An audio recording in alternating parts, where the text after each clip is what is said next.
Bismillahirrahmanirrahim. Assalamualaikum warahmatullahi wabarakatuh. Waalaikumsalam warahmatullahi wabarakatuh. Alhamdulillahilladzi anzala sakinata fi qulubil mu'minin liyazdadu imana ma'a imanihim. Asyhadu an la ilaha illallah wahdahu la syarika lahu wa asyhadu anna Muhammadan abduhu wa rasuluhu la nabiyya ba'da. Allahumma shalli wa sallim wa karim wa barik ala nabiyyina wa syafi'ina wa maulana wa qudwatina wa imamina Muhammad وعلى آله وصحبه ومن تبعه بإحسان إلى يوم الدين أما بعد. Sahabatku jamaah Majelis Keluarga Indonesia yang mudah senantiasa dirahmati Allah. Alhamdulillah wa syukurlah di pagi ini Allah masih memberikan kita kesempatan untuk beribadah kepadanya. Allah masih memberikan kita kesempatan usia dan kesehatan tentunya yang dengan kesehatan ini alhamdulillah wa syukurlah kita masih bisa beristiqomah untuk melakukan amal soleh. Dan di pagi ini tentu menjadi sebuah kenikmatan paling agung ketika kita bisa hadir dalam majelis ilmu rutin setiap pagi bersama para guru kita di MKI dan di malam hari bahkan ada sebenarnya kajian yang juga dipandu oleh guru kita Tuan Gusman Fajar dan Ustaz Dodi di Al-Jamal bersama Ustaz Ruli di malam Ahad ya. Ini di sebuah eh, kesempatan bagi kita untuk makin memantapkan iman kita karena iman juga perlu dengan ilmu.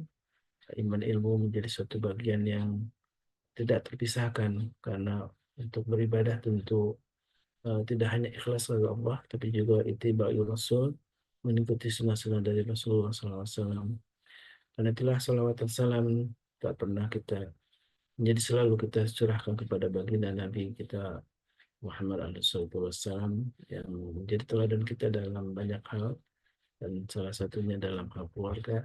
Tidak ada rujukan paling utama kecuali dari baginda Rasulullah SAW.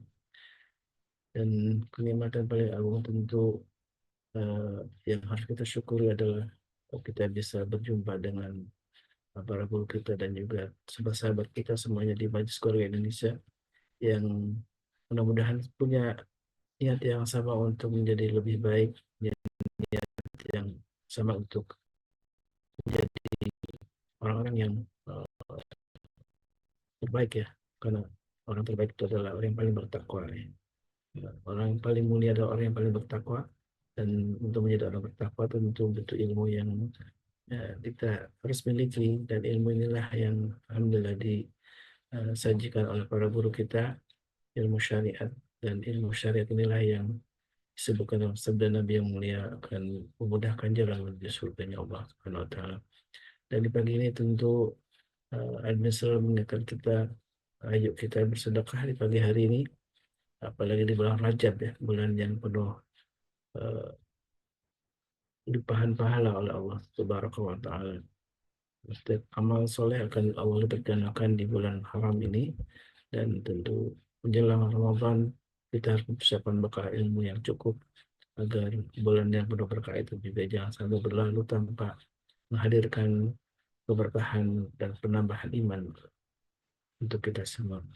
Dan insya Allah di pagi ini masih bersama guru kita Ustaz dari Jambali.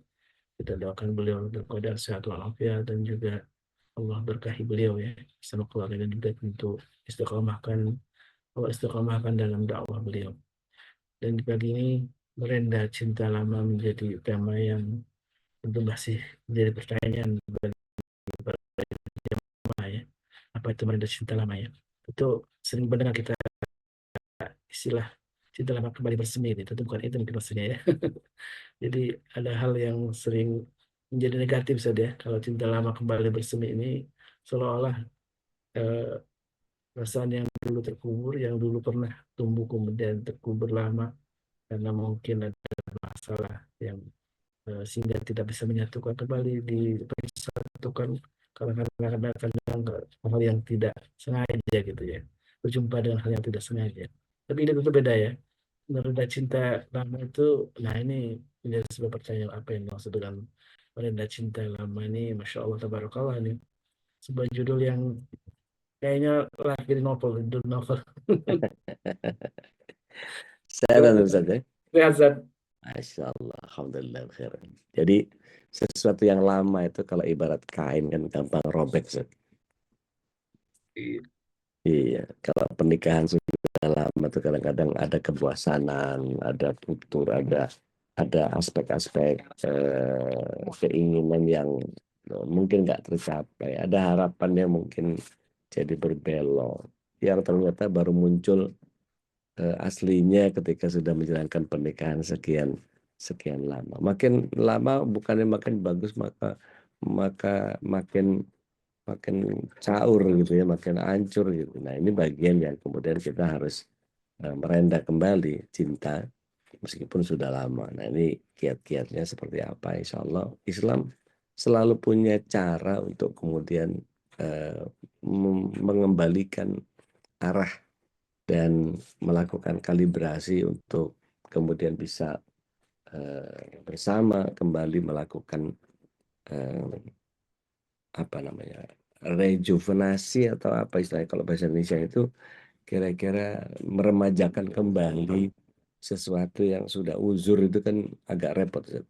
Tapi kalau kita tahu semangatnya, kita tahu kuncinya, bahwa intinya sih sederhananya ini nanti kita akan membahas tentang jika semua kembali kepada itikat awal membangun pernikahan mau ngapain? Kalau salah, ayo kita lurusin. Kalau perlu kita putar kemudi, balik balik arah nggak apa-apa. Tapi bener gitu. Kalau selama ini mungkin nyasar gitu ya, nggak apa-apa, it's okay. Tapi ada cara untuk kembali gitu. Insya Insya Allah. Allah gitu sih. Masya Allah. Dan silakan jemaahnya untuk siap-siap kita menyimak ya, kajian ini dan juga ilmu yang benar-benar bisa kita aplikasikan ya untuk Ya kehidupan. Rabb. Insya Allah. Silakan saya tambah masyarakat. Baik, syukran. Jazakumullahu khair. Wa ta'ala Allah fi kulli hayatikum insyaAllah. Bismillah. Assalamualaikum warahmatullahi wabarakatuh. Waalaikumsalam. Waalaikumsalam warahmatullahi wabarakatuh. Innal hamdalillah nahmaduhu wa nasta'inuhu wa nastaghfiruh wa na'udzu billahi min syururi anfusina wa min sayyiati a'malina. May yahdihillahu fala mudilla lahu wa may yudlil falan tajida lahu waliyyan mursyida. Asyhadu an la ilaha illallah wahdahu la syarika lah wa asyhadu anna Muhammadan abduhu wa rasuluhu nabi wa rasulullah. Allahumma salli wa sallim wa barik ala nabiyina Muhammadin wa ala alihi wa sahbihi wa mawala wa la hawla wa la quwata illa billah ma ba'd. Bapak Ibu yang dirahmati Allah SWT, para pecinta Allah dan Rasulnya, calon penghuni surga semuanya, kita menghadirkan kesyukuran karena keniscayaan sebagai bagian dari kita makhluk yang senantiasa Allah SWT berikan begitu banyak nikmat yang jika kita menghitungnya tidak akan sanggup.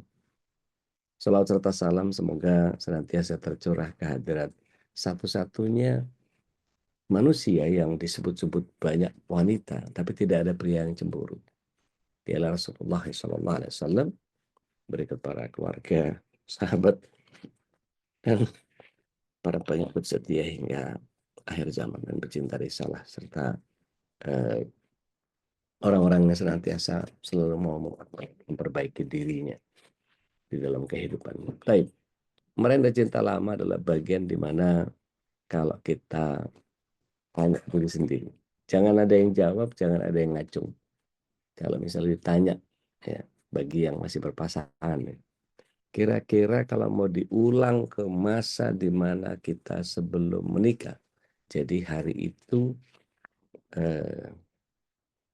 diulang lagi hari pernikahan kita, kira-kira masih mau nggak dengan pasangan yang sekarang ini? Nggak usah dijawab ya. Kalau geleng-gelengnya kencang, nah itu mesti dikalibrasi.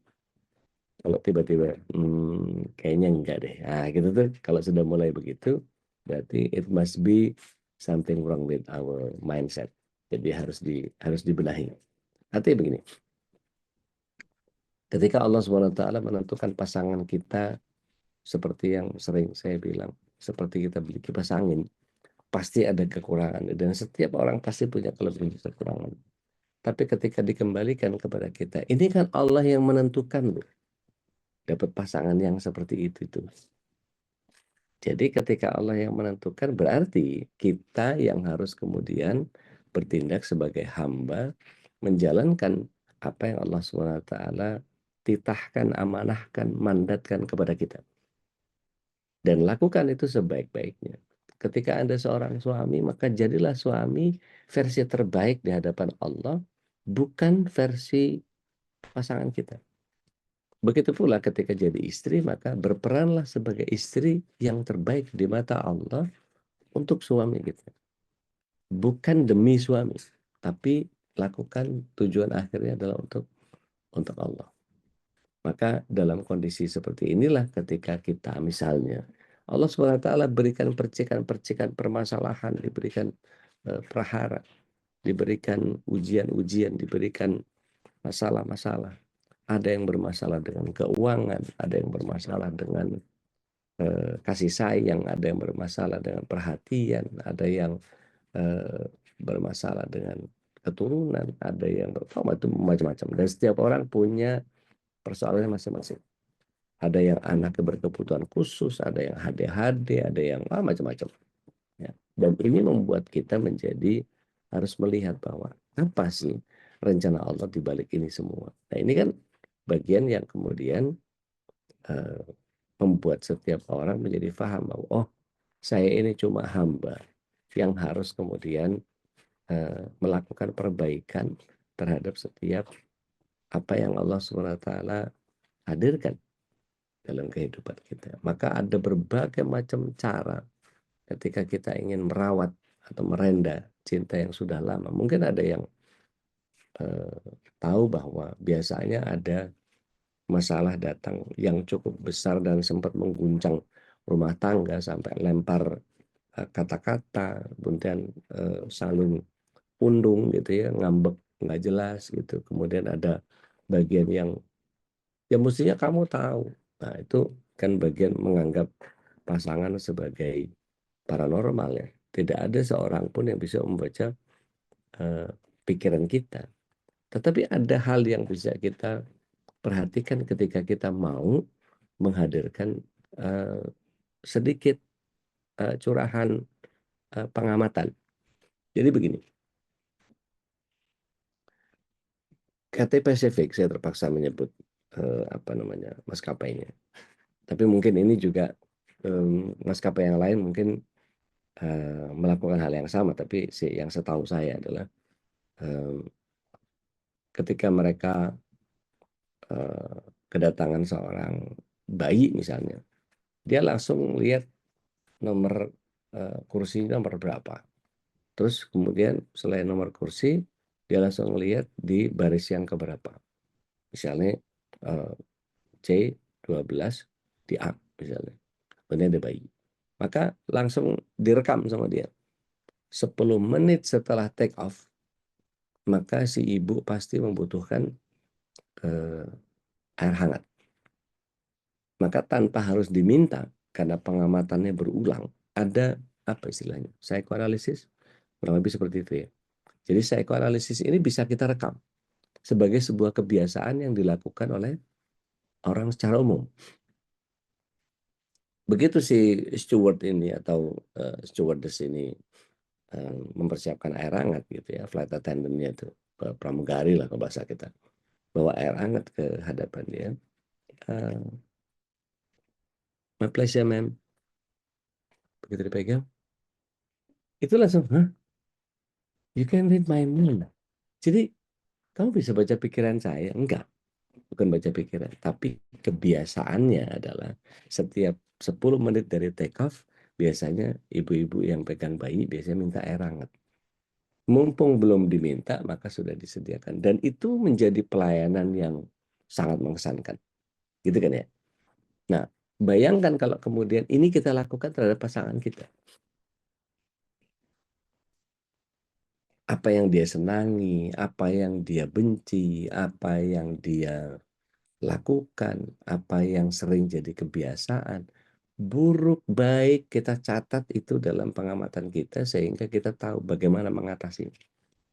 Dan ini menjadi bagian yang sebetulnya sangat luar biasa. Karena pertautan hati antara dua insan itu, pasangan yang berbeda jenis kelamin yang dilandasi oleh cinta karena Allah, diikat dengan pernikahan. Ini merupakan ikatan yang biasanya lebih kuat daripada sekedar ikatan persaudaraan. Ikatan antara guru dengan murid, ikatan antara majikan dengan bawahan, ikatan-ikatan yang lain. Karena dua pasangan ini kalau dalam bahasa Al-Quran disebutnya mitsaqan ghalidha. Nanti kita bahas kapan-kapan. Nah, dua pasangan yang hati dipertautkan ini bisa serumah, sekamar, bahkan satu ranjang. Terlebih lagi dalam dalam beberapa kondisi bisa satu kamar mandi. Seperti yang Rasulullah SAW contohkan. Proses awalnya pertautan ini dirajut dengan menggunakan kalimat Allah.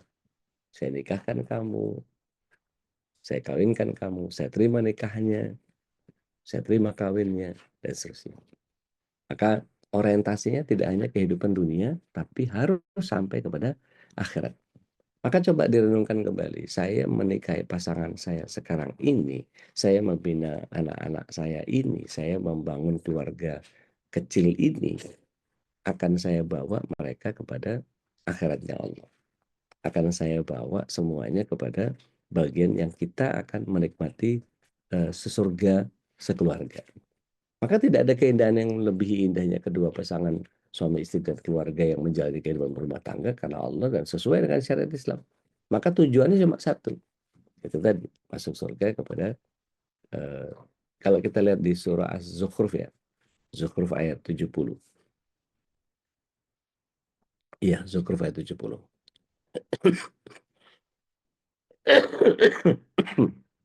Afan. Ada yang berkenan mau baca? Silakan.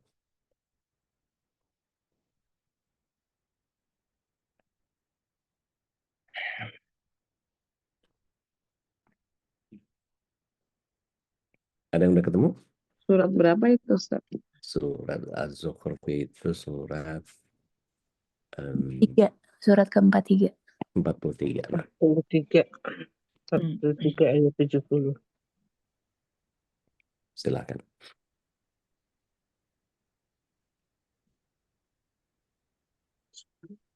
Boleh, Ustaz? Maka, Bismillahirrahmanirrahim. Masuklah kamu ke dalam surga. Kamu dan pasanganmu akan digembirakan.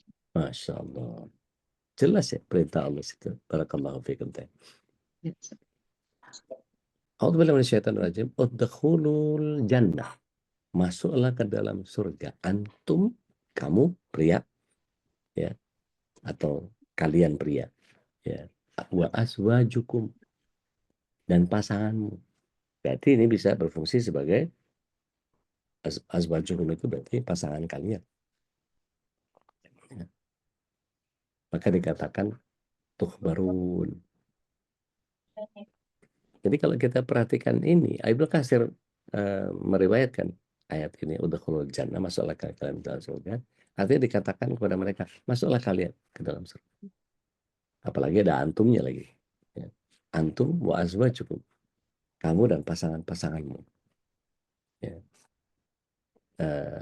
Tahbarun itu digembirakan. Yaitu kalian akan bergembira, kalian akan menikmati, kalian akan bersukaria, akan bahagia. Maka kalau kita lihat surah Ar-Rum, surah 30, ayat yang ke-15. Kalau 21-nya kan sering jadi ayat undangan ya. Ya, silakan kalau ada yang udah ketemu. 30, 15. Ya udah. Enggak. A'udzubillahiminasyaitonirrajim.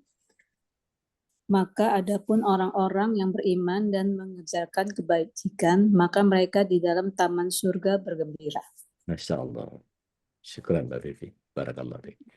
Jadi ketika dikatakan bahwa adapun orang yang beriman dan mengerjakan amal soleh, maka mereka di dalam taman surga.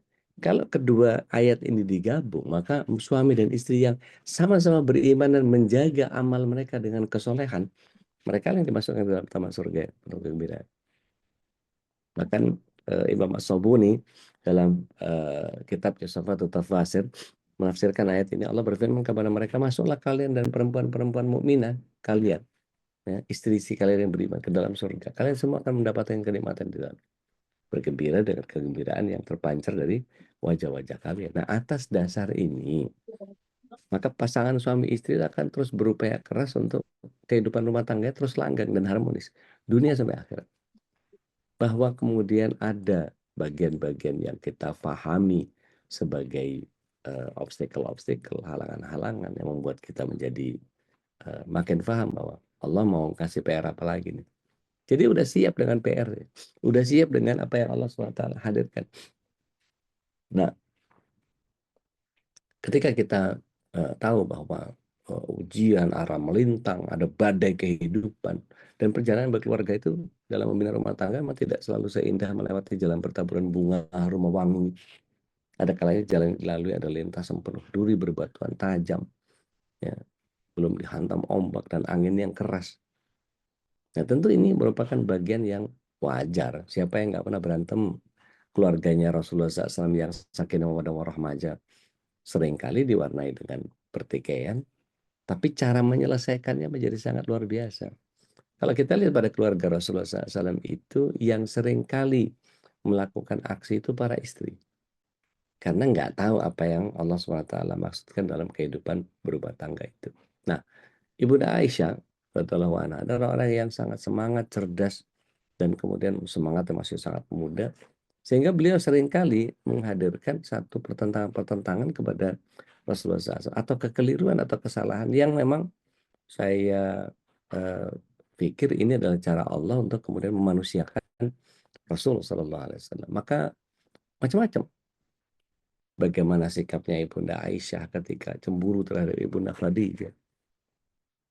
Dan itu kecintaan Rasulullah SAW yang sangat luar biasa terhadap Rasulullah SAW. Ibunda Khadijah ini satu-satunya perempuan yang ketika Rasulullah SAW pernah nih mohon izin, ini belum dibuka rupanya. Jadi ketika Rasulullah SAW itu pernah mengenang kehidupannya Ibunda Aisyah, maka Ibunda Khadijah, maka Ibunda Aisyah dengan cemburu. Apa sih yang dibanggakan dari tulang belulang?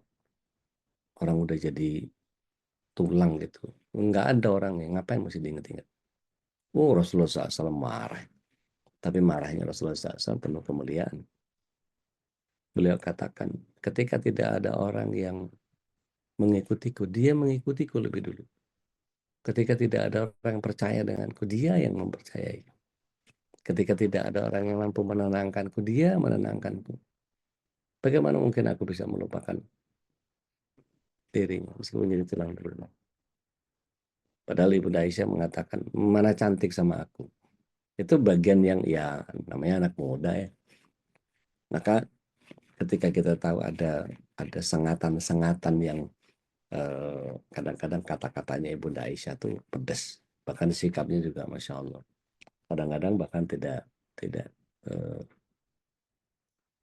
elok akhlak ketika beliau menampik piring yang dibawa oleh budaknya Hafsah kepada Rasulullah SAW. Sedang ada tamu. Kebayang nggak lagi ada tamu, terus kemudian kelakuan istri memalukan begitu. Dan Rasulullah SAW tidak marah. Rasulullah SAW cuma mengutin pecahan piring itu sambil mengatakan, ibu kalian lagi cemburu. Dan itu difahami oleh setiap orang. Dan Rasulullah SAW tahu. Gitu. Orang udah tahu nih jatahnya Aisyah, kalau pakai Hafsah ngirim-ngirim ngapain sih? Gitu. Tetapi kita juga perlu tahu bahwa Ibunda Aisyah lah yang kemudian melakukan clear brief terhadap Maria Qibtiyah yang ketika dinikahi oleh Rasulullah SAW. Maka beliau yang memberikan panduan terhadap apa yang disukai oleh Rasulullah SAW, apa yang tidak disukai oleh Rasulullah SAW, apa yang harus dihindari, apa yang harus dilakukan. Jadi sifatnya coaching gitu ya, terhadap istri baru. Nah, sementara beliau sudah tahu betul Rasulullah SAW seperti apa. Nah, begini, hal yang wajar kalau dialami oleh pasangan suami istri, kadang jadi ada kejenuhan dalam menjalani rutinitas gitu ya. Dan ini bisa jadi problematik keluarga yang cukup pelik gitu karena tidak diantisipasi dengan sikap yang tepat. Maka kehancuran rumah tangga menjadi akhir kisah cinta yang pernah dibina. Akhirnya apa? Penyesalan. Kenapa biasanya? Terlalu ngikutin hawa nafsu. Dan kita tahu ya, itu targetnya iblis ya. Sampai kemudian iblis punya singgasana di lautan yang kemudian setiap hari itu mendapatkan laporan dari iblis-iblis, pasukan-pasukan setan dari kalangan jin. Sampai kemudian saya bikin orang jahat biasa, memang kelakuan setan begitu. Saya bikin orang nipu biasa, saya bikin orang korupsi biasa, saya bikin orang wah macam-macam lah ini. Sampai kemudian ada yang lapor, saya berhasil memisahkan satu keluarga. Ini punya predikat khusus di samping singgasananya iblis. Karena orang yang dipisahkan dari keluarga itu yang ngomongin bakal banyak, yang gunjing banyak, yang berdosa banyak, yang ikut heboh banyak, yang repot banyak gitu. Minimal bapak ibunya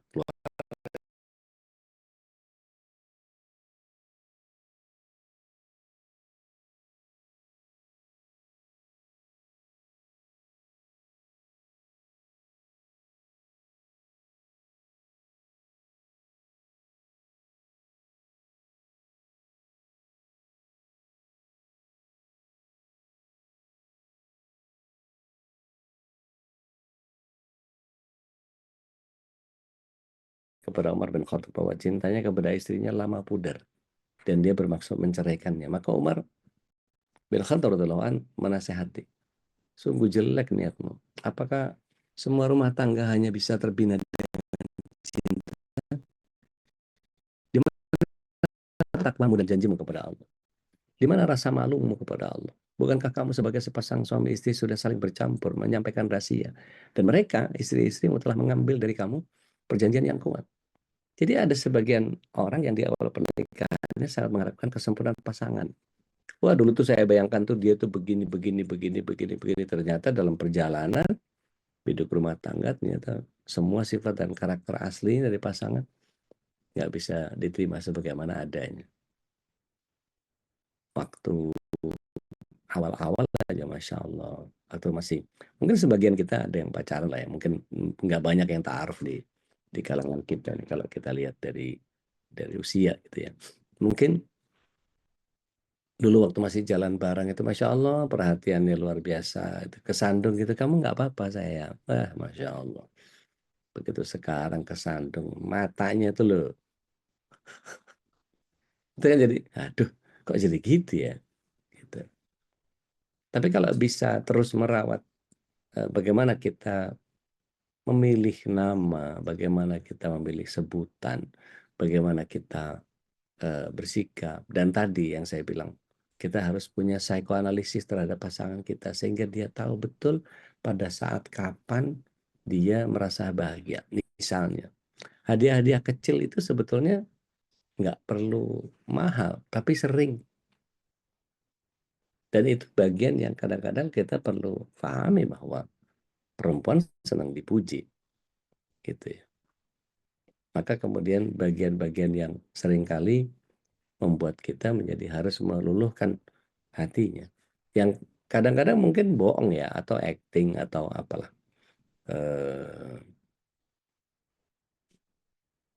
Belaga, apa namanya, basa-basi atau apalah. Tapi kalau itu dihadirkan, gitu ya, itu menjadi sangat luar biasa. Misalnya, dia baru keluar dari, walk-in closetnya gitu ya. Closet apa, lemari lah Ustaz. Iya, oke. Begitu keluar dari lemari, maksudnya dari balik lemari karena ketutupan sama pintu, baru kelihatan sama kita. Masya Allah, udah lama kamu nggak pakai baju itu, masih cakep aja. Itu langsung, wih, langsung terbang itu hatinya langsung. Gitu. Langsung sampai kedip-kedip, jadi dadanya empot-empotan, terus kayak terbang gitu, ada sayap kecil gitu. Luar biasa. Alah, gombal. Tapi senang gitu kembali. Gitu. Nah, kemudian ada sebagian yang tidak harmonis karena satu sama lain tidak terbuka dalam masalah kehidupan. Sehingga apa? Terjadi sumbatan ke jalur komunikasi. Nah, ini yang menjadikan suasana rumah tangga makin misterius. Dan tidak jarang ketidakharmonisan rumah tangga ini akibatnya terbiasa membesar-besarkan masalah yang sebenarnya remeh. Eh, saya pernah tanya, kalau berangkat dari rumah gitu, mau ke mobil itu pegang kunci mobilnya atau ngerogoh kantong dulu di depan mobil. Begitu juga ketika pulang. Dari jauh sudah nyiapin kunci, ya, berapa langkah sebelumnya, atau pas berhenti di depan pintu baru cari-cari kunci. Nah, itu kebiasaan yang sebetulnya kita mau prepare atau enggak. Dan itu biasa, kebiasaan yang mendarah daging mungkin sejak kecil. Tetapi kalau kemudian kita memaklumi dan kemudian kita mengingatkan terus, sehingga terbentuk kebiasaan bersama. Jadi misalnya ada pasangan yang kemudian kebiasaan begitu, depan pintu baru buka dompet, korek-korek. Nah, kita sebagai pasangan mesti ingatkan, ketika siapin kunci dulu, mana sini kuncinya? Jadi nggak harus, makanya siapin dulu kuncinya, nah, panjang ceritanya. Itu jadi sakit hati orang lain. Diingetinnya bagus, tapi jadi sakit hati. Gara-gara dalam penyampaiannya kemudian tidak punya rasa cinta. Nah, ada beberapa kiat yang kemudian mungkin cinta tidak lagi bersemi indah. Meskipun tidak bercerai secara fisik, tapi hati antara satu dengan yang lain sebenarnya sudah tidak bertaut lagi. Itu yang saya bilang. Kalau diizinkan ganti pasangan nggak kira-kira. Yang seperti apa? Oh, mulai itu ngayal, inilah, itulah, apa, segala macam, dan seterusnya. Istighfar, balikin. Ya. Sudah barang tentu kita harus berhati-hati agar tidak jatuh kepada hal yang seperti itu. Karena penting bagi kita merenda cinta lama atau merawat cinta kasih, supaya terhindar dari musibah rumah tangga. Sudah semestinya kita punya perhatian khusus dalam merawat cinta kasih dalam rumah tangga. Ya, yang pertama, menjadikan takwa sebagai penjaga. Said Qutb dalam kitabnya Fizilal Quran, beliau menjelaskan bahwasanya kepekaan hati, kehalusan perasaan, rasa khawatir, dan hati-hati terhadap semua duri kehidupan. Dalam sebuah riwayat juga dikisahkan saat Umar radhiyallahu anhu bertanya kepada Ubay bin Ka'ab, apa takwa itu? Dijawab apa? Pernahkah kamu melalui jalan berduri? Umar jawab, pernah. Ubay sambung, lalu apa yang kamu lakukan? Maka Umar jawab, aku berhati-hati, waspada, dan penuh keseriusan. Maka Ubay berkata, maka demikian pula lah takwa. Jadi kalau kita menghadirkan cinta kita karena Allah, ingin mendapatkan ponten dari Allah, ingin mendapatkan bagian yang kita akan dibahagiakan oleh Allah, jangan pernah egois. Karena ketika misalnya banyak sekali saya temukan kasus-kasus yang diadukan kepada saya sebagai konselor pernikahan gitu ya. Itu seringkali berhadapan dalam kondisi di mana komunikasinya sudah nggak nyambung. Kenapa bisa begitu? Biasanya ada permasalahan-permasalahan yang sering disembunyikan, nggak mau ngobrol. Kalau ngobrol dia marah, kalau ngobrol dia ngambek. Saya baru ngomong satu kata dia udah merepet kemana-mana. Dia kadang-kadang nggak asik, kalau dia dan seterusnya. Maka berangkat dari pemahaman ini, mengayuh hidup rumah tangga itu kita mesti senantiasa mengasah kepekaan hati. Jadi penuh kesadaran dalam menjalani semua itu kehidupan. Bahkan kalau perlu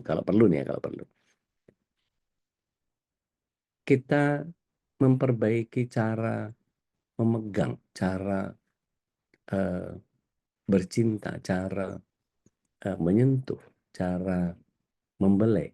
Kita kalibrasi kalau perlu. Kamu lebih suka mana? Ini atau ini? Saya sering kali kalibrasi sama istri saya. Begitu cium gitu, nggak enak. Kayak kanebo kering. Jadi gimana? Diam, gini. Nah itu jadi, oh gitu, oke. Jadi diingat. Nah sama seperti perlakuan-perlakuan yang kemudian odol misalnya. Odol ada yang mencet dari bawah atau mencet dari tengah. Dan itu bagian yang selisih value itu menjadi bagian yang seringkali bisa panjang ceritanya. Gitu. Ada istri yang senang dipeluk pinggulnya, ada istri yang senang dipeluk pundak. Nah, ada suami yang suka narok tangan ke pundaknya istri dan istri menjadi terbeban, tapi ada yang nyaman dengan itu. It's fine. Ada yang tidak bisa romantis, tapi ya jangan dipaksa. Bahkan kadang-kadang ada beberapa kasus itu udah disiapin semua gitu ya, dan didesain seolah-olah ini adalah inisiatif dari suaminya untuk membiasakan diri.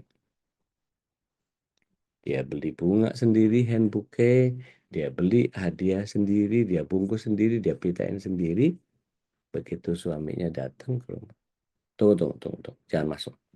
Ini, Mbak masuk, tutup pintu, pulang. Begitu masuk, Masya Allah, terima kasih banyak. Bapak, terima kasih. Langsung dipeluk, dicium. Makasih banyak. Dia excited sendiri gara-gara hadiah untuk dirinya sendiri. Tapi karena suaminya yang bawa. Dari situ aja suaminya, nggak jelas si bocah gitu kan ya. Nggak jelas si perempuan. Tapi dengan kepekaan hatinya, balik lagi. Tujukan kepada Allah. Maka suami akan, besok-besok gue beliin aja lah. Oh, dia seneng ini gitu. Dan itu jadi kejutan-kejutan yang sangat sederhana. Saya mencoba untuk menghadirkan itu. Dulu saya kecewa betul sama istri awal-awal. Ini sharing aja ya. Saya itu orang romantis. Saya kirim bunga gitu. Kadang-kadang nemu bunga di jalan karena ingat dia gitu. Saya ingat kamu nih, saya bawain kamu. Ya namanya bunga bakal layu kan ya. Bakal layu ya dibuang gitu. Terus satu kali pernah dia kasih bunga ke saya karena diajarin sama teman-temannya. Kasih juga lah bunga itu. Rudi itu orangnya gini. Ya dikasih ke saya. Apa yang saya lakukan dengan bunga itu? Saya gantung sampai dia kering, saya jadiin herbarium. Kemudian saya simpan. Saya ada tanggalin di situ, saya beliin figura. Segitu spesialnya gitu. Dan begitu dia lihat itu, gitu banget gitu. Jadi memang ada ketidaksinkronan antara yang satu dengan yang lain. Maka saya mencari, oke, nggak bisa bunga saja ngomong sama dia.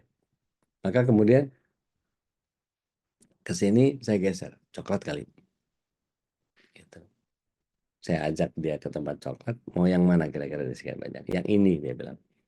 Oke, saya beli. Tapi saya beliinnya setelah terakhir dan dia nggak tahu saya beliin itu. Dan itu jadi surprise. Nih buat kamu, makasih ya, senang coklat. Makin ke sini ternyata senang dinar. Waduh, gara-gara kepala nggak gatel kan ya. Kalau dinar itu satu kepingnya 425 per hari ini udah 4 jutaan gitu kan ya. Itu gara-gara nggak gatel. Kalau mini ikut masih oke lah ya. Nah, tapi makin ke sini seringkali saya mau dibayar apa? Mau dibeliin apa? Bilang, enggak, mentahnya aja. Itu bagian yang kemudian kesepakatan yang kita capai adalah itu, dan cara romantis saya adalah terus selalu memberikan transfer meskipun nilainya sedikit tapi rutin gitu. Per hari ini misalnya saya sebetulnya sudah punya dana itu, tapi saya apa istilahnya diincrit itu mana? Dicicil gitu. Jadi hari ini saya transfer sekian, besoknya lagi segitu lagi, segitu lagi. Jadi sebetulnya setotal sepekan itu bisa gede sebetulnya, teman memang sengaja saya cicil gitu sehingga dia merasa bahwa transfer tiap hari ini. Nah itu kan jadi bagian ya juga menjadi siasat kita. Begitu juga dengan begini misalnya kita kepengen tanya sama anak kita misalnya, liburan nih mau kemana? Ke tempat Eyang, ke tempat Opa enggak, tempat Opa cuma tanyain sholat sama hafalan Quran terus. Kalau ke tempat Eyang kan enak, aku dikasih 100.000 tiap ke sana. Kasih makanan enak-enak. Nah, kerusakan jenis kasih sayang yang tidak didapati oleh anak-anak kita ini menjadi bagian yang harus kita selaraskan. Kita bilang ke Eyang, yang kalau ngasih duit sama ngasih kue, tanyain juga hafalannya sampai surat berapa, ayat berapa. Dan suruh murojaah kepada Opa. Jangan cuma ditanyain hafalan berapa ini ada hadiah buat mereka sama makanannya enak buat mereka. Mereka kalau datang nanti tolong sampaikan ke mereka. Sehingga perlakuan mereka jadi sama. Jadi satu kali mau ke sana, mau ke tempat yang atau ke tempat apa sama aja. Atau dapat 100.000 ini. Gitu. Nah, itu bagian yang kita bisa reka kok. Bisa buat. Sehingga kalau kemudian masalah apapun yang dalam rumah tangga itu kita upayakan dengan sikapnya yang benar. Menjaga perilaku dan perkataan kita hanya yang diridhoi oleh Allah SWT. Di-refresh terus cinta ke pasangan itu. Sehingga kita menyegarkan kesadaran kita. Jadi tanamkan bahwa aku mencintai pasanganku semata-mata karena kecintaanku kepada Allah. Masih ingat ya? Dengan semua kekuranganmu, engkau sempurna untuk. Nah yang kedua, jadikan syariat Islam sebagai panduan pasutri. Jadi kalau apa-apa itu ngobrolnya sama ustadz, ngobrolnya sama ayat, ngobrolnya sama hadis. Sehingga ketika menjadikan Islam dan syariatnya sebagai sebuah panduan dan solusi terhadap seluruh permasalahan yang terjadi dalam kehidupan berkeluarga, halal haram itu dijadikan landasan dalam berbuat, bukan hawa nafsu. Kalau mungkin ada yang masih bekerja di bank, masih punya kartu kredit, masih sadarkan perlahan. Di sini pentingnya anggota keluarga untuk menguatkan pemahaman tentang fungsi dan kedudukan masing-masing dalam keluarga. Dan upayanya semaksimal mungkin untuk mungkin menjalankan sesuai dengan tuntunan Allah dan Rasulnya Shallallahu Alaihi Wasallam. Maka pembagian peran dan fungsi di dalamnya ini jadi berbagai implikasi pembagian hak dan kewajiban di antara anggota keluarga bisa dipahami sebagai sebuah bentuk keadilan dan kesetaraan. Sehingga kesempurnaan yang diberikan oleh Islam ini real untuk tujuan duniawi dan ukhrawi yang mulia. Nah, di sana tidak ada peran dan fungsi yang satu lebih tinggi dari yang lain karena saling dukung. Ya. Ketika seluruh peran difungsikan dengan baik sesuai syariat, sekaligus menjadikan sebagai pijakan ketika menghadapi masalah, maka keberkahan dan ketentraman akan senantiasa tercurah bagi keluarga kita. Contoh misalnya, mungkin ada istri yang mengatakan, suami saya nggak pernah punya inisiatif, saya tanyain mau masak apa terserah. Maksudnya suami itu terserah mau masak apa aja, pokoknya ada dimakan, nggak repot. Aku ini kan sudah jadi suamimu lama dan kamu tahu aku nggak milih-milih kalau makan. Kamu makan apa, kamu masak apa aja pasti dimakan kan? Jadi nggak usah lebay. Maka bagaimana kalau ngadepin yang begitu itu? Jadikan suami sebagai decision maker. Ibu udah jelas nih mau masak A, B, C, D. Gitu. Maka konfirmasi ke suami. Mas, aku mau masak ini, sama ini. Gak apa-apa kan? Oke. Nah, oke-nya itu jadi bagian tuh. Itu kan datang dari beliau. Bukan datang dari kita. Tapi kalau mau hitung-hitungan, sudah. Ya, itu kan ideku juga pakai sama dia. Bukan, nggak begitu. Kita sebagai pemberi ide, memberikan proposal, ketika beliau ACC, itu hasil kesepakatan bersama gitu loh. Itu maksudnya. Yang ketiga, selain menjadikan Islam sebagai syariat di dalam keluarga, bersahabat dalam suka dan duka. Karena pernikahan ini kehidupan persahabatan antara suami istri. Suami jadi sahabat bagi istrinya, istri jadi sahabat bagi suami. Secara sempurna dalam seluruh aspek kehidupan. Maka sebagaimana sahabat, bisa saling ngasih masukan, saling mengingatkan dan menasehati. Tapi hati-hati, suami nggak senang dinasehati, istri kadang-kadang nggak butuh nasihat. Cuma pengen didengerin aja. Maka ini kita harus tahu. Maka ngasah kepekaan tadi menjadi luar biasa. Jadi saling diskusi ketika ngadep masalah. Dan dengan kehidupan persahabatan ini, Allah menjadikan pernikahan kita sebagai ketentraman dan ketenangan bagi suami istri. Maka istrinya nggak akan cerita ke siapa-siapa kecuali ke suaminya, karena suaminya asik jadi pendengar yang hebat. Istri pun begitu. Ketika suami kelihatan butek itu kepalanya, wah ini kurang bercinta nih kayaknya. Udah pakai wewangian yang seru, kalau perlu seharian luluran gitu, biar nggak butek kepalanya suami. Maka ajak bercinta, bikinin kalau perlu, kalau masakan kita mungkin kita nggak terlalu jago masak, pesan kayak kemana gitu, makanan favoritnya suami apa gitu, terus makan enak, yuk kita bercinta, wah seru itu. Jadi memang kadang-kadang nggak selalu mulus, menghadapi terba cobaan, keuangan menipis, atau bahkan suami mungkin ada yang nggak bekerja.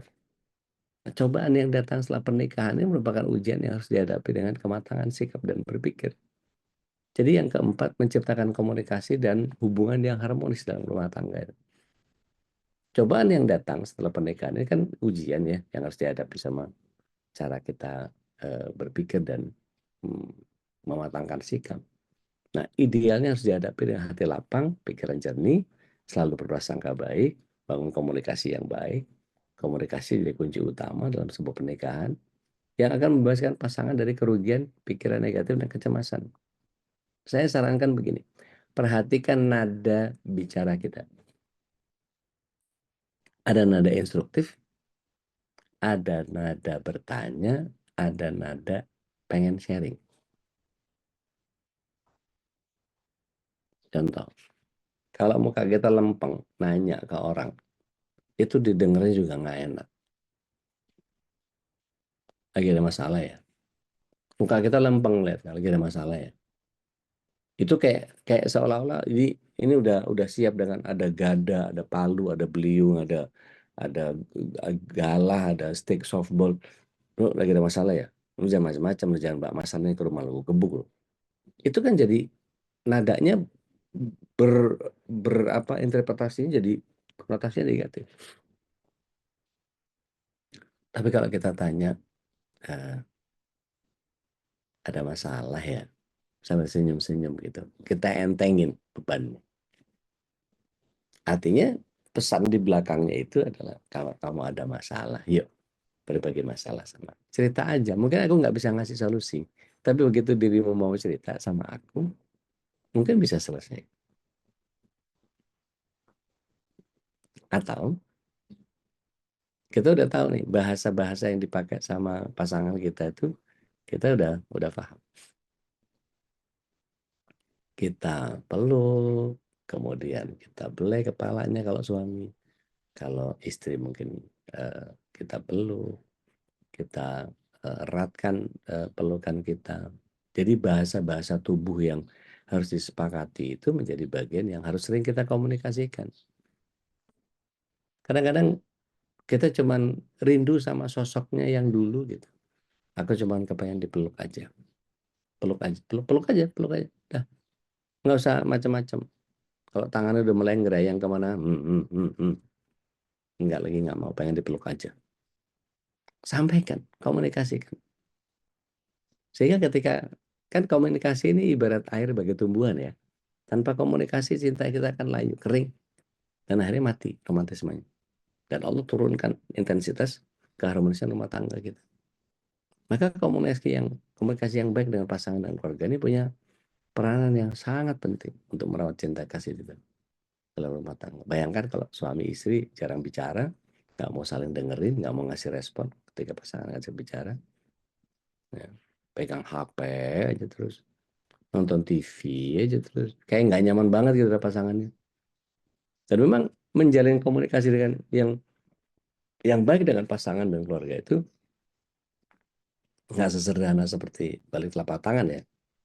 Jadi sudah semestinya kita membangun kesadaran tentang tanggung jawab kita untuk terus berusaha memelihara, mempertahankan terus untuk ini kali. Jadi kalau ada A sampai Z, maka cara A nggak bisa tempuh cara B, cara C, terus gitu. Jangan berhenti sama program kita untuk memindahkan style. Ya, maka dengan komunikasi ini jangan pernah lelah untuk lebih menentukan langkah ke depan untuk menuju kepada kebahagiaan yang kita inginkan. Nah, ada yang penting lagi, saling menjaga dan tidak saling menyalahkan. Hormati suami, hargai istri. Sebaik apapun rumah tangga, pasti ada kekurangan dan hal yang tidak menyenangkan, sehingga menyebabkan permasalahan. Dan ini saatnya kedua belah pihak, baik suami maupun istri, melakukan introspeksi dan tidak saling menyalahkan. Sebaliknya keduanya harus saling menjaga. Ada baiknya yang satu ngalah dari yang lain. Kalau memang kita tahu bahwa yang mendominasi komunikasi keluarga itu biasanya siapa, istri misalnya gitu ya. Oke, kita sebagai laki-laki ya udah, yang waras ngalah gitu. Bukan berarti istrinya nggak waras, bukan. Tapi selalu kita cari jalan yang, kan katanya laki-laki itu punya 99 pikiran, 1 perasaan. Sementara kalau Perempuan itu 99 perasaan, satu pikiran. Makanya dikelopin jadi 100-100 lengkap. Nah, di antara sikap yang harus hindari suami, karena dicela oleh Allah SWT, ada kelap menyalahkan dan cari-cari kesalahan, tajasus. Ya, bahkan sampai ada istri yang mencari-cari kesalahan suami, buka-buka HP, dimata-matai terus. Ya. Maka apa istilahnya? Kalau tidak memperbaiki masalah dan akan merusak keharmonisan, bukankah lebih baik memaklumi saja kekurangan pasangan dan justru memulai untuk membimbingnya. Maka tadi munculkan kebiasaan-kebiasaan yang kita kepengen dia terbiasa dengan itu. Tapi hasil akhirnya bukan tujuan kita, tujuan bersama. Makanya kalau Ustaz Roli bilang, family growth itu nggak bisa ini versi saya, ini versi kamu, bukan. Tapi ini versi saya, ini versimu. Yuk kita jadikan versi kita bersama. Jadi kehidupan rumah tangga yang sukses, harmonis, sakinah, mawaddah, warahmah, itu harus dihiasi dengan sikap saling melupakan keburukan, taghaful, memaafkan. Udahlah, maklumin aja. Maka ketika saling memaafkan dan memaklumi, ada tasamuh, ya, toleran. Udah memang dia begitu modelnya. Dan ketika kita saling mendahulukan kepentingan masing-masing, tanazul. Sehingga ada, ini buat istri, ini buat istri. Nah, ini saya kadang-kadang kalau makan di satu tempat yang enak gitu, saya pasti nggak habisin karena istri saya juga nggak suka makan malam. Saya sisakan sedikit untuk kemudian sepertiganya misalnya atau setengahnya untuk kemudian saya bawa pulang. Mas, take away mas. Sehingga bagian yang ketika memang rezeki dia gitu ya, maka dapat pasti kalau lagi di rumah nggak ada anak-anak, maka dia yang makan. Tapi kalau enggak, apa itu, ya enak banget, dikerubutin sama anak, dia nggak dapat. Tapi itu sebagai sebuah bentuk kasih sayang saya kepada keluarga seperti itu. Nah, terakhir nih, selalu jujur sama pasangan. Jadi dalam mengayomi hidup rumah tangga ini, kejujuran ini faktor penting untuk memelihara. Kata Rasulullah SAW gini, senantiasalah kalian jujur karena sesungguhnya kejujuran itu membawa kepada kebajikan dan kebajikan membawa kepada surga. Jadi orang yang jujur dan berusaha untuk selalu jujur akhirnya ditulis di sisi Allah sebagai orang yang selalu jujur. Bahkan beliau alaihissalam disebut al-amin. Dan jauhilah kedustaan kata beliau alaihissalam. Karena kedustaan itu membawa kepada kemaksiatan. Kemaksiatan membawa neraka. Dan seseorang yang senantiasa berdusta dan selalu berdusta, sampai akhirnya Allah SWT menulis dia sebagai pendusta. Maka kejujuran ini jadi mengundang kebaikan. Dan berbohong adalah sukses jangka pendek. Karena ketika sekali ketahuan bohong, maka dia akan berusaha untuk membuat kebohongan-kebohongan baru untuk menutup kebohongan awal. Maka benteng kepercayaan itu bisa akan runtuh. Gantinya apa? Ada prasangka, ada kecurigaan, dan maka begitu pula Islam sudah menuntut kita untuk selalu menjaga cinta kasih terhadap pasangan kita. Sehingga kita bisa menjalankan hidup rumah tangga ini dengan penuh ketentraman. Ombak besar, badai menghantam, kita selalu berpegang kepada Allah dan Rasulnya. Dan berusaha agar hidup kita tetap berlayar. Meskipun ada teriakan, kapal oleng kapten, turunkan layar, matikan mesin. Ikutin aja arah ombaknya kemana. Udah tenang, baru kembangkan layar. Semoga Allah menjadikan cinta dan kasih sayang dalam keluarga kita senantiasa segar, harum, tetap terjaga.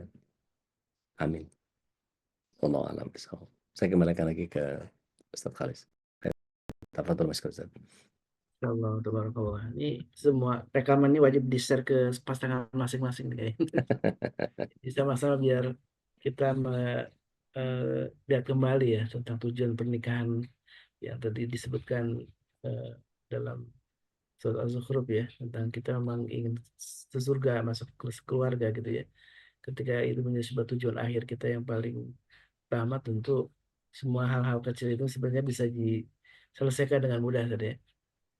Ya, Tapi kalau tidak ada visi besar tentang masuk surga sekeluarga ini, memang akhirnya hal-hal kecil menjadi besar dan bisa menjadi konflik yang tidak berakhir gitu ya. Mudah-mudahan ini jadi inspirasi pagi ini. Masya Allah, tabarakallah. Jazakallah khairan Ustaz atas barakallah. pengalaman yang berharga juga, pengalaman berkeluarga dengan tadi Ustaz ceritakan jadi juga inspirasi untuk kita semua ya. Masih ada waktu kita karena di Mangga, hari mangga, silakan. biasanya hanya sampai 6:30 ya. Jadi mohon maaf tidak bisa sampai lama pendamping kita, tapi tentu udah kan ada di grup ya. Jadi bisa ngobrol juga via Ya, grup. insyaallah. Jadi sama-sama saling memberikan inspirasi atau pengalaman pengalaman kita juga menjadi bagian dari inspirasi untuk satu saudara kita. Baik, silakan kalau yang ingin ada berkomentar atau mungkin juga bertanya gitu ya. Dan di chat kayaknya sudah ada hal-hal yang ingin ditanyakan, Ustaz. Tafadhal. Tadi siapa Bu? Kalau ada suami yang suka bohong gimana Ustaz, kata Bu Sansan? Seorang istri mesti bersikap bagaimana? Biasanya kebohongan suami itu karena ada sesuatu yang istri seharusnya nggak boleh tahu. Jadi kebohongannya gara-gara apa? Misalnya, kamu sebetulnya dapat gaji berapa sih?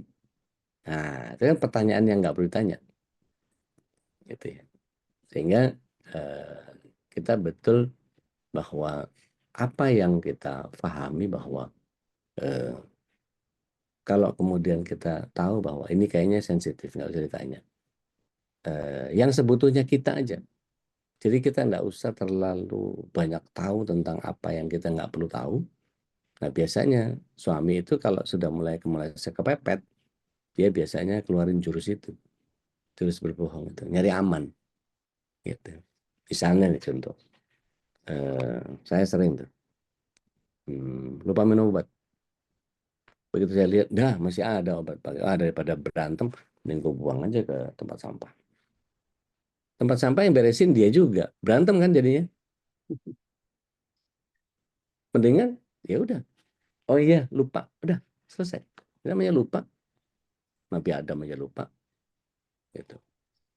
Jadi kalau kemudian kita pahami bahwa ada bagian-bagian yang sebetulnya kita nggak perlu tahu, ya nggak usah ditanya, gitu.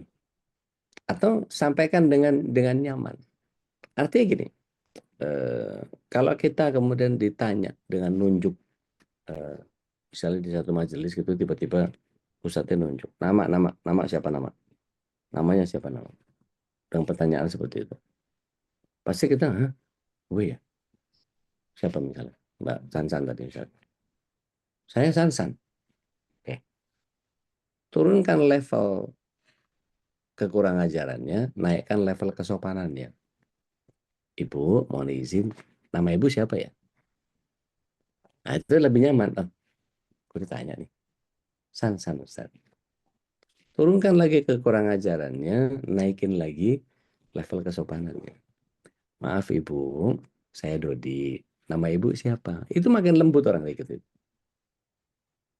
Oh, baik Ustaz, saya Dodi. Itu makin makin nggak terdengar suaranya. Kalau kemudian kita hadirkan. Jadi prinsipnya gitu. Naikkan gitu ya. Naikkan tingkat kesopanannya, turunkan tingkat kekurangan ajaran. Jadi kalau perlu ada yang nggak perlu tanya, nggak usah tanya. Sehingga kita tidak akan membuat pasangan kita berbohong.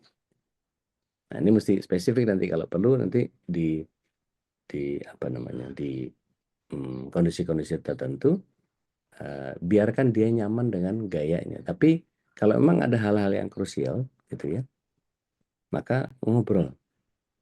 Jangan sampai dia berbohong. Gimana caranya? Tempel terus sehingga dia akan bunyi sebunyi-bunyinya. Maka saya sejak kondisi makin sering berantem karena ketidakjujuran saya, ketika saya sampaikan kejujuran saya emang benar lupa, ya mau diapain? Mau lupa. Kalau orang Jawa bilang tuh apa istilahnya? Wong lali wani mati. Orang lupa tuh berani mati gitu ya. Namanya lupa. Tapi Adam aja lupa. Gitu. Jadi bagian yang kemudian membuat kita jadi oke. Jadi harus saling melakukan adjustment ya. Gitu. Kurang lebih begitu Bu Sansan. Allah alam. Lebih dulu mengintrospeksi diri juga penting ya, Ya, Ustaz. ya, ya. Ya, jangan-jangan memang reaksi apa namanya sikap dari pasangan kita juga karena kita gitu ya. Itu karena aksi reaksi itu menjadi satu hal yang wajar terjadi gitu dalam kehidupan ini. Bu Ina ya, terakhir ya, Bunda Ina. Boleh Ustaz, terakhir. Mangga teh, mangga teh. Syukran Ustadz. Tadi Ustadz sempat sampaikan hormati suami, hargai istri. Ya. Itu bisa ditukar nggak? Atau apa bedanya hormati dan hargai? Apakah sama-sama dua-duanya juga istri juga dihormati, suami juga dihargai gitu Ustadz? Gimana Baik, Ustadz? baik. Bismillah. Wassalamualaikum warahmatullahi wabarakatuh. Yang lebih banyak effort biasanya suami atau istri? Suami. Nah, maka hormati suami. Dia yang sudah banyak ngasih effort ke kita. Maka sebagai seorang istri ini kan kadang-kadang lebih apa ya istilahnya ya? Kelihatan lebih rungsing di rumah, lebih ribet gitu ya. Tetapi kadang-kadang seperti nggak dihargai. Maka butuh penghargaan itu. Apa bedanya menghargai dan menghormati? Kalau menghormati itu menempatkan seseorang kepada posisinya. Dia adalah kepala rumah tangga. Maka didesain bagaimana anak-anak kemudian menjadi cintai bapakmu karena Allah, karena dia yang lebih banyak effort untuk kita. Kita bisa begini itu karena dia begitu. Yuk kita hormati beliau. Begitu juga seorang suami. Ibumu tuh sudah susah masak, bersihin rumah, apa segala macam ini, hargai beliau. Kamu masak bawa piring gitu aja nggak bisa. Kamu masak nyuci baju sendiri aja nggak bisa. Jadi saling. Kalau istri dihargai, suami dihormati. Saya memposisikan itu. Boleh dibalik nggak? Monggo aja silakan. Gitu. Kalau mau dibalik misalnya, lihat bagaimana effortnya, bagaimana jerih payahnya. Maka kalau misalnya nilai-nilai yang dimaksudkan adalah di dalamnya seperti itu, ya cuma masalah istilah aja. Yang satu menghormati, satu menghargai. Nggak ada masalah. Wallahu alam. Gitu teh. Ya, jazakallah khair Ustadz. Maka dalik. Baik jamaah yang Allah, Masya Allah, Tabarakallah ya. Ini inspirasi untuk kita semua. Mudah-mudahan Allah berkahi kita bersama keluarga kita ya. Semua Allah tempatkan pasangan kita adalah yang terbaik gitu ya. Ya. Walaupun banyak kekurangannya, tentu inilah yang melengkapi adalah kita sendiri ya. Ya. Satu orang pun yang memang sempurna. Ketika itu sebuah keyakinan penuh dalam hati kita, maka kita akan tawaful ya, saling memaklumi. Kemudian yang namanya lupa ya udah gimana lagi. Ya. Ya. Baik, alhamdulillah wa syukurillah, dan alhamdulillah pagi ini juga kita bersyukur ya. Bunda Dr. Ki Ulin mana nih yang sudah membangunkan di Syukran. Jazakumullahu khair. belum jam 3 udah di telepon semua Iya. nih. 248. Masya Allah. Allahu Akbar. Assalamualaikum. Waalaikumsalam Masya warahmatullahi Allah, wabarakatuh. tabarakallah. Jazakallah khairan, Bu Daulin ya, yang sudah membangunkan kita semua nih untuk tahajud. Kayaknya ibu-ibu dan bapak-bapak juga semua kayak udah terbiasa deh. Jadi kayaknya pas ditelepon langsung pada angkat ya. Tepatnya kaget sih. Ya Allah. Hah? Kok jam Oh segini? kaget. Gitu? Oh, harusnya jam berapa? Harusnya jam 3. Aku takutnya lupa karena kan mau masak makanan sahur. Takutnya asik Oh masak alah. malah lupa Siap. gitu. Siap. Nggak apa-apa. Nggak apa-apa. Bahkan ada yang nyolong start jam berapa? Jam 2 apa jam berapa tuh? Tahajud Iya. katanya masalah. Patelo ya. Ngerusak kesepakatan tuh beliau tuh. Mana tuh dia tuh? Nggak ada yang nggak ikut ya. Baiklah. Lalu lain nih, larut mungkin. Baik, insya Allah. Baik, jamaah. Baik. Alhamdulillah, Masya Allah. Anak langsung pamit ya, Zat. Ya. Alafu. Assalamualaikum warahmatullahi wabarakatuh. Waalaikumsalam warahmatullahi Warahmatullahi wabarakatuh. wabarakatuh. Baik, jemaah Allah, alhamdulillah wa syukurillah untuk kebersyukuran ya yang tidak henti-hentinya kita ucapkan dan kita rasakan atas semua nikmat yang telah Allah beri kepada kita, nikmat bermajlis ilmu, bermulazamah, saling mendoakan sama kita. Tentu mudah-mudahan Allah bukakan pintu taufik dan hidayahnya untuk kita semua. Dan tentu kalau ada yang sedang sakit, Allah sembuhkan segera gitu kan. Kalaupun ada yang sedang punya kesulitan apapun, maka Allah beri jalan keluar. Maka saatnya kita untuk mendoakan saudara kita, dan tentu untuk kita dan keluarga kita juga. Maka dengan itulah kita mudah-mudahan Allah Subhanahu wa taala jadikan majlis ini majlis yang penuh berkah, karena dihadiri oleh orang-orang yang soleh-solehah, yang selalu berbaik terhadap orang lain, berbaik terhadap sahabatnya, dan salah satu kebaikan sahabat adalah selalu berwasiat untuk bisa beri taqwa ya, dengan kesabaran dan ketakwaan. Dan mudah-mudahan program Melangit di Bumi ini menjadi satu program juga yang alhamdulillah yang sudah diinisiasi oleh sahabat-sahabat kita ya, untuk menggerakkan bagaimana salah satunya keberkahan pintu dari surga, keluarga kita adalah bermula dari kita memang dari tahajud salah satunya, dan mudah-mudahan Allah Subhanahu wa taala mudahkan kita untuk istiqomah dalam berbagai amal soleh, amal kebaikan, dan salah satunya sedekah menjadi amal juga yang rutin kita lakukan setiap pagi. Kita keluarkan infakkan harta kita, mudah-mudahan menjadi keberkahan untuk keluarga kita. Mari kita tutup dengan doa kafatul majlis. Subhanakallahumma wa bihamdika asyhadu an la ilaha illa anta astaghfiruka wa atubu ilaik. Assalamualaikum warahmatullahi wabarakatuh. Allahumma arham bil Qur'an waj'alhu lana imaman wa nuran wa hudan wa rahmah.